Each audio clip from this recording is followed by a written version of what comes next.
আসসালামু আলাইকুম বন্ধুগণ, সবাই কেমন আছো? আশা করি সবাই ভালো আছে। সবাইকে জানাই অগ্রিম ঈদের শুভেচ্ছা, অভিনন্দন, ঈদ মোবারক।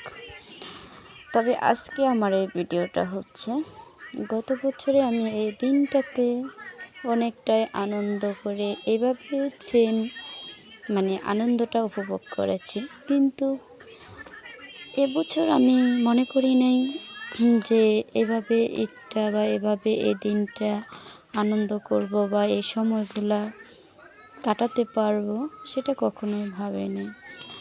তাই আল্লাহর রহমতে, আল্লাহর ইচ্ছায়, যেভাবে হোক, যে কোনো উছিলায় হয়তো আজকের এই দিনটা গত ঈদের মতন হয়ে গেল। তাই এই দিনটাকে আমি খুব স্মরণ করে খুব মিস করেছি মনে মনে, কিন্তু আল্লাহ আমার এই সময়টা, আমার মনের আশাটা পূরণ করে দিয়েছে। তার জন্য আল্লাহর কাছে লাখো লাখো শুকরিয়া আদায় করি। জানি না ঈদের দিন কেমন হবে, তারপরে এই দিনটা আমার জন্য অনেক অনেক আনন্দের দিন, অনেক অনেক বিশেষ দিন। এই দিনটা আমার জন্য, গত 2 বছর ধরে এই দিনটা আমার জন্য অনেক আনন্দের ছিল, কিন্তু এবারে এতটা আনন্দ পাবো কখনো ভাবিনি।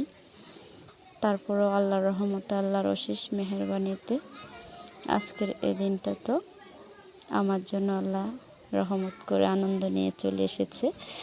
তাই আল্লাহর কাছে শুকরিয়া আদায় করি। তাই এটা হচ্ছে আমাদের লাকসাম বাইপাসের কাছে একটা পোস্টেল, যেখানে আমরা ইফতারের জন্য ঢুকেছিলাম। কিছু কেনাকাটা করে, মার্কেটিং করে, ঈদের মার্কেটিং করে ইফতারের সময় হয়ে গেছে। তাই এই পোস্টেলটাতে, রেস্টুরেন্টটাতে ঢুকেছি। তার চারদিকটা আসলে অনেকটাই সুন্দর দেখতে, সার্কেল খুব ছোট্ট ছোট্ট করে সাজানো, কিছু কিছু স্মৃতি, অনেক সুন্দর রেস্টুরেন্টটা দেখতে। তার মাঝে গত এই দিনগুলো আমি কাটাতাম বরিশালে।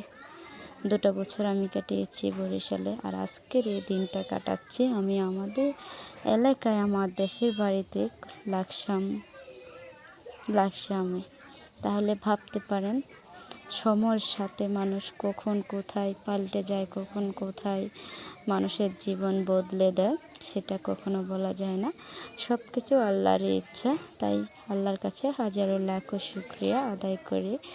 তাই আজকের মতন বিদায় নিচ্ছি এখানে। সবাই ভালো থাকবেন, সুস্থ থাকবেন, যদি আল্লাহ বাছাই রাখে। সবার সাথে মিলে সবার সামনে আসবো আবার একটা নতুন কোনো ভিডিও নিয়ে। আল্লাহ হাফেজ।